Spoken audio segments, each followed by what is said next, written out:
Հայաստանի քաղաքացիների զգալի մասը չի դիմում բժշկի ֆինանսական ծախսերից խուսափելու համար։ Այս մասին են վկայում Առողջապահության նախարարության հետազոտության արդյունքները։ Պետական առողջապահական գործակալության պետ Սամվել Խարազյանի կարծիքով առողջության համընդհանուր ապահովագրության ներդրումը կլուծի այս խնդիրը, կապահովի քաղաքացիների ֆինանսական պաշտպանվածությունը, քանի որ առողջության համար վճարվող մեծ ու կլորիկ ծախսերին կփոխարինի մաս-մաս վճարվող ամսական գումարը։ Փորձում ենք այս ապահովագրության ներդրման միջոցով մարդկանց մոտ,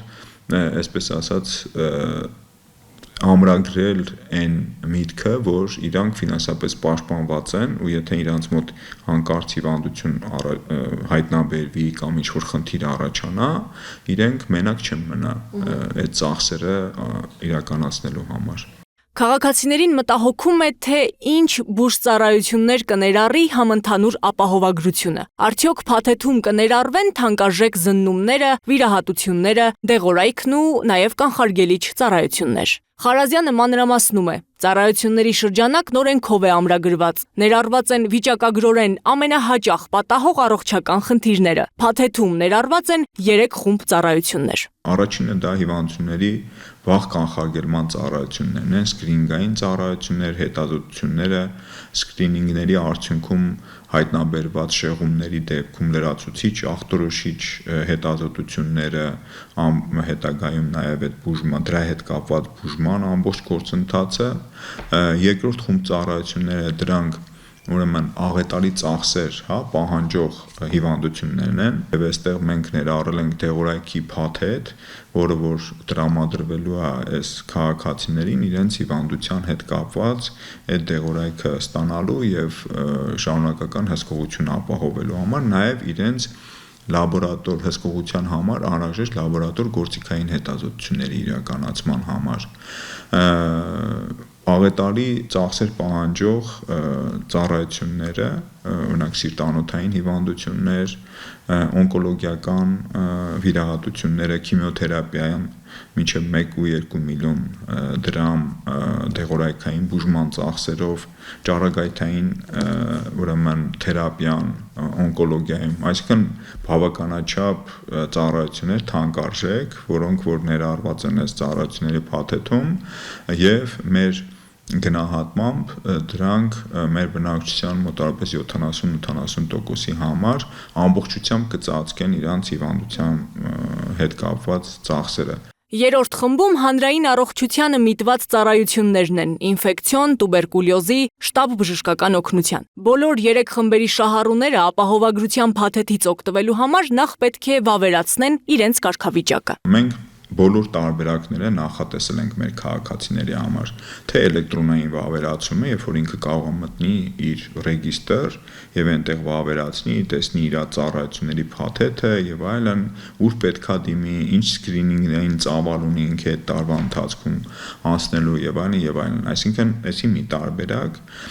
Երկրորդ տարբերակը, որ երբ որ քաղաքացին դիմում է օրինակ պլանային որևէ հետազոտություն անցնելու կամ սկրինինգային որոշակի հետազոտություն անցնելու համար, այդ դեպքում պոլիկլինիկայում, իր բժշկի կողմից կամ այդ ընդունարանում ինքը վավերացվում է ու եթե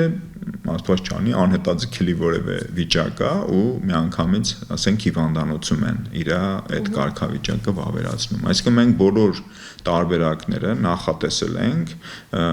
եւ հեշտարտադիր չի, որ բոլոր քաղաքացիները բնականաբար ունենան այդ ունակությունները, ռեգիստրում կարողանան այդ վավերացումը իրականացնել։ Ապահովագրության փաթեթը կսպասարկեն միայն այն բուժհաստատությունները, որոնք կկարողանան բավարարել կառավարության սահմանած պայմանները։ Այդպիսով կընտրվեն միայն որակյալ ծառայություններ մատուցող բուժհաստատություններ։ Մենք պետքա խստորեն հետևենք այդ պայմանների բավարարման, որովհետեւ մեր համար շատ կարեւոր է բուժօգնության որակի ապահովումը ու նաեւ մեր ապահովագրված անձանց սպասարկման որակի ապահովումը։ Ապահովագրության առաջին տարում պետությունն իր վրա կվերցնի ընդհանուր ծախսի 70-ից 80%, քանի որ 2026 թվականին ծրագրում ներառված բազմաթիվ քաղաքացիների փոխարեն ապահովագրավճարը վճարելու է պետությունը։ Մինչև 18 տարեկան երեխաներ, 65 եւ բարձր տարիքի անձինք, հաշմանդամություն ունեցող անձինք, ընտանեկան նպաստի համակարգում ընդգրկված եւ սոցիալական աջակցություն ստացող քաղաքացիները իրենք հունվարի 1-ից համարվելու են ապահովագրված եւ իրենց փոխարեն իրենց համար պետական բյուջեից յուրաքանչյուր ամիս վճարվելու է ապահովագրավճարը 10800 դրամի չափով։ Ու սա շատ մեծ ուրեմն ձեռքբերում է, որ պետական բյուջեից այս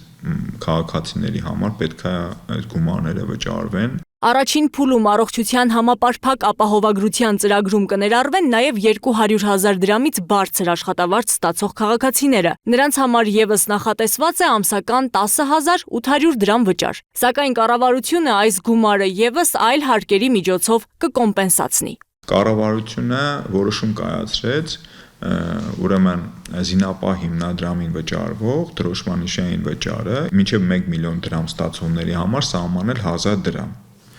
Ու ստացվում է, որ 200-ից 500,000 դրամ ստացողները, որ վճարում էին նախկինում ամսական 5500 դրամ, հիմա պետք է վճարեն 1000 դրամ, այսինքն 4500 դրամ ազատվում է այդ միջոցները, որ իրանք կարող են ուղղել ապահովագրական վճարին։ Հետ վերադարձ կլինի նաև եկամտային հարկից, այսպիսով քաղաքացին ապահովագրության համար կվճարի մոտավորապես 300 դրամ։ Իսկ մինչև 200,000 դրամ ստացողները 2026 թվականին չեն ներառվի ապահովագրական համակարգ, նրանց վրա ֆինանսական բեռ չի ավելանա։ Դա տեղի կունենա արդեն հաջորդ տարի, 2027 թվականին։ Այդա Կիրակոսյան, Տիգրան Ղազարյան, Free News, Ազատ լուրեր։